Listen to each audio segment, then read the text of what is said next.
In the mid-19th century, mining activity and railroad construction led to a massive influx of Chinese immigrants to Idaho. While many Chinese were mining the Boise Basin, a multitude of Chinese started successful laundry businesses in downtown Boise. But Chinese immigrants in Idaho faced severe hostility, discriminatory statutes, disparate treatment in courts, and even violence. In 1882, the Chinese Exclusion Act was passed, which made it illegal for Chinese workers to come to America and for Chinese nationals already here to ever become U.S. citizens.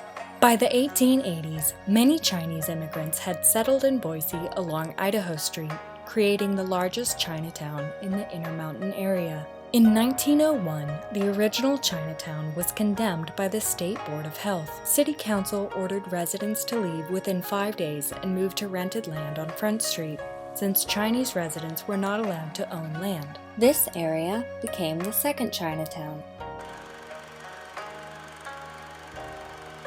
Long-standing rumor says that there's a network of tunnels under Boise, connecting small basement rooms and more.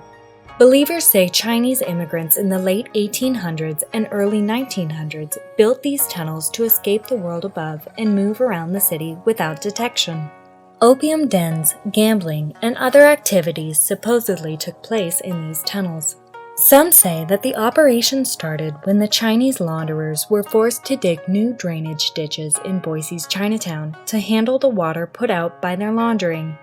Non-believers say that the tunnels are just a myth, and the mystery was generated by residents who were overly suspicious of the Chinese. Others vehemently defend the existence of the tunnels and have been in them and kept the various pieces of Chinese pottery they found. Although there is little official documentation on Boise's tunnels, many cities around the Northwest are known to have the same network of tunnels. For example, Nampa, Idaho. For the past 15 years, Canyon County historian Joe Bell has been trying to uncover a mystery more than a century in the making. It's in the basements of buildings in Nampa. What Bell's been looking for is evidence of Chinese tunnels. Burrowed beneath the surface level of buildings, he has found evidence of holes punched in walls that give access to a web of entrances and exits. There is no doubt in my mind that we had interconnecting basements. The question of who did it and why is not as easy to connect. After the Great Fire of 1901, the wood buildings along First were replaced by stone and brick, and most, if not all, were built with basements. Over the years in those interconnecting basements, remnants of Asian pottery have been found, along with different items that suggest a different kind of pastime was occurring below street level. But the city has no record of building permits for the doorways that open up walls below ground, from one business to another. Bell thinks that's because the openings were punched after the walls were already built. There's currently evidence of about a half dozen openings which connect basements in downtown Nampa, but it's interesting to note none of them are listed on any of the original construction maps. I wanted to know more about Boise's tunnels, but I soon discovered that if I wanted to learn about these Chinese tunnels, I was on my own. Although some people had done research on the tunnels, there wasn't a lot of it, and the more research I did, the more I realized I was in way over my head. The only legitimate historian I could find that had looked into these tunnels was Arthur Hart, Emeritus Director of the Idaho State Historical Society. Hart is familiar with the legend of the tunnels, but he maintains the belief that the tunnels never existed. After having read every available resource and piece of information I could find that even remotely mentioned the tunnels, I had a hard time believing that these tunnels didn't exist. Not only because of the dozens of other places like Nampa where they have the exact same story, but because I had read and spoken to so many people who had first-hand experience with playing in the tunnels as children and told me about all the remnants of Chinese pottery they had found, or people who had owned businesses downtown where they had sealed up the tunnels in their basement, and every story lined up. With all of the anecdotal information I came across, it seemed harder to believe these tunnels didn't exist, and all the people were mistaken or lying. No matter how great a historian Arthur Hart may be, basing an opinion off of one historian's research seems pretty foolhardy. I wanted to find out more, but I have no history as a historian, so I pretty much started from scratch. After collecting every bit of information I could get my hands on off Google, I wasn't satisfied. I wanted more in-depth information. Unfortunately, after Boise's urban renewal starting in the mid-1900s, much of the evidence of the tunnels was lost or sealed and forgotten, and eventually the tunnels became just a legend. Then, in 2017, a library assistant at the Idaho State Archives found an old film canister in a sealed vault that was labeled Chinese.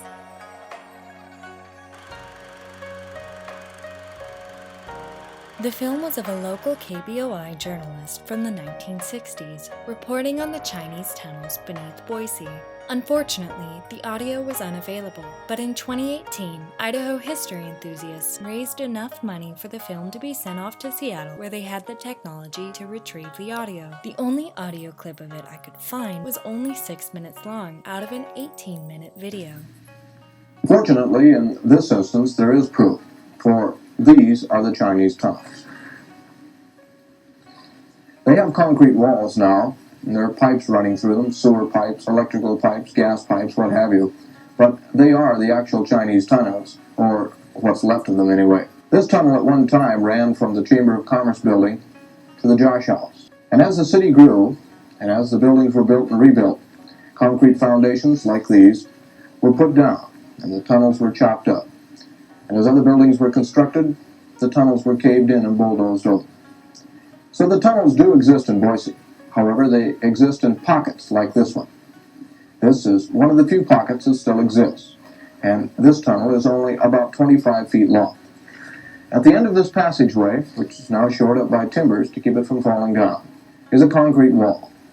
And this is the story of the Chinese tunnels today in 1967. A little bit of tunnel and a lot of concrete. At the Chamber of Commerce building, the basement, and they ran in almost a straight line down to the Josh House across the street from the Hip Sing building. This was the major tunnel of the tunnel system in Boise. However, there were others. This was not the only tunnel. From the back of a Chinese laundry in what is now the Labor Temple in Boise, there was a feeder tunnel which ran into this main tunnel. This feeder tunnel was, of course, smaller than the large one, but it too did exist. But today it's completely gone. There are no indications that the tunnel was ever there. It's been bulldozed and concreted over like many of the other structures. And finally, there were tunnels under what is now the Mode department store at 8th and Bannock. These tunnels were quite extensive under the department store, and when it was built a number of years ago, these tunnels too were bulldozed over and covered over, and there is no trace of them today. And finally, there was another tunnel yet, and it ran from what is now the Boise Rescue Mission, the basement, down to the Boise River. So the tunnels did exist in dotted lines. After I watched the clip, I was even more hooked on the mystery. I emailed the Idaho State Historical Archives to see if they had any helpful information on these tunnels. But they pretty much told me they were sick of being asked this question and to go find information somewhere else. So I emailed the two reporters who covered the story of the recently discovered Chinese tunnel archive footage for the Idaho Statesman, but I wasn't able to get through to them. The Idaho Statesman website directed me to contact the City of Boise Library, so I reached out to the library, who told me to go to the Idaho State Archives, a place where I'd already run out of luck. I felt like I was getting nowhere and fast, so I tried to get creative.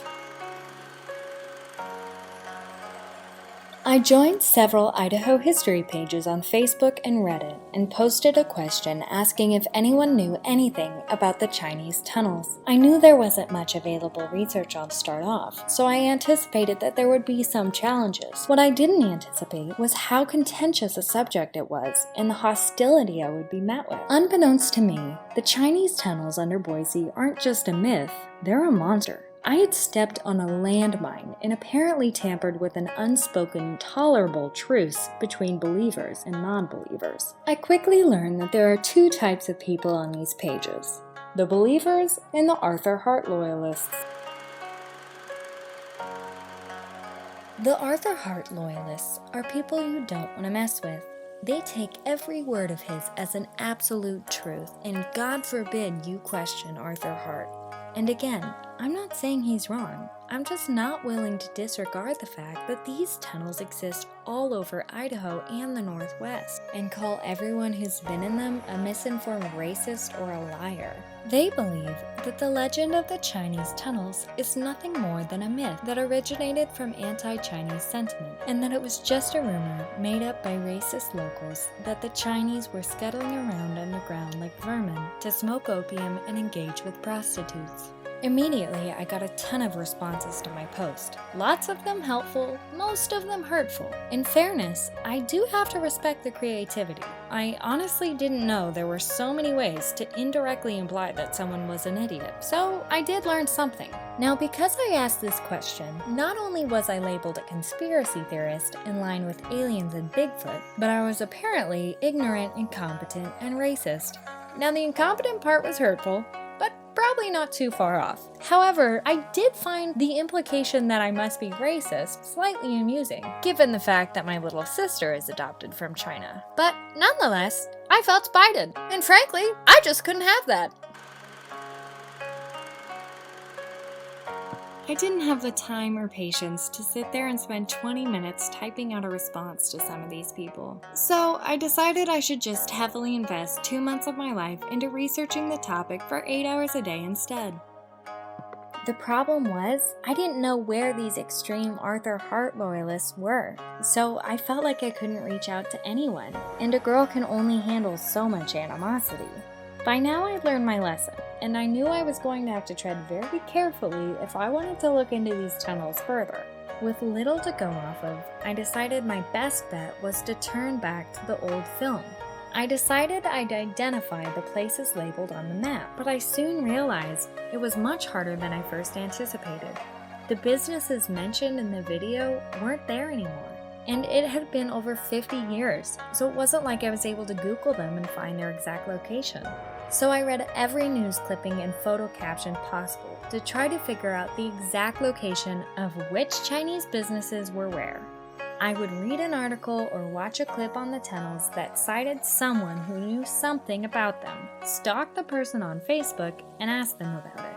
I wanted to know exactly where these tunnels are said to have been found, so I could compare the information to see if it lined up. The problem I kept running into was that the address numbers over the course of 100 years kept changing. The other problem I had was that most articles or photo captions would refer to something as being on Idaho Street or Capitol or Main, but not where on the street. Lots of historical documents and images would refer to so-and-so business as being located on the corner of Front and Capitol. Well, technically, Front and Capitol have 4 corners, so I didn't know which corners they were referring to. To complicate things further, a lot of people who said they had been in them decades ago would refer to the location by the name of the business. So I would have to sift through 60 years of records to figure out the physical address of the building the business had been located. I finally stumbled upon the Sanborn fire insurance maps held by the Library of Congress. And I compared every available map of downtown Boise City. Unfortunately, the only available maps of historic downtown Boise were these Sanborn fire insurance maps. Some were missing pages, they were all in pieces, and there were a lot of chronological gaps. But after piecing together over 100 different maps, I finally started to get somewhere. The locations in the video directly correspond to the places where there was once a Chinese business or gathering place. Every location that was rumored to have a tunnel at one point had a place labeled a Chinese business, dwelling, or gathering place. Remember this guy? Well, his name is Raymond Fong. In 2017, he was identified by his sister, Catherine. Catherine Fong was one of 9 children born to Harry Fong, the informal mayor of Boise's Chinatown, and one of Raymond's younger sisters. The Fong family lived in the hip Sing Tong Association building, now Goldie's Breakfast Bistro. According to Catherine, in their basement, there was a door leading to a coal room, but there were also 2 other doors. Catherine said they were told not to go beyond those doors. She didn't know where they led, but she remembers being told they were tunnels.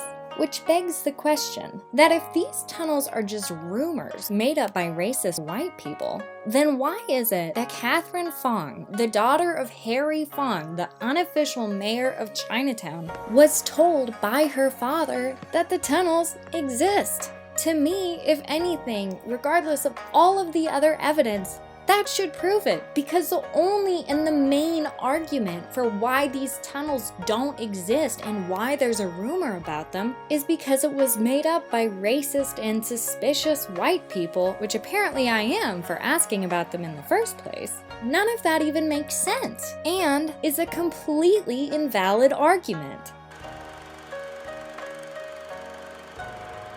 So, unfortunately, I never met my original goal. I couldn't identify where they were beyond the KBOI video and the stories people had told me. All I know is that at one point they existed, and they're an important part of Idaho's Chinese history. And instead of chalking these tunnels up to racist rumor, we need to consider the fact that maybe our racism is what drove them underground in the first place. And instead of pulling the "there's not enough evidence" card, we should think about why our founders put so much effort into completely wiping out the lives and history of the Chinese in Boise, especially during the Urban Renewal Project, which really wasn't that long ago. Or maybe we should consider the fact that the city might be built on decades-old tunnels that could collapse at any moment, which actually happened on Main Street, a highly populated Chinese area, when a car fell into an apparent sinkhole where they ended up finding a ton of Chinese pottery, and it would cost the city millions to find and repair all of these tunnels.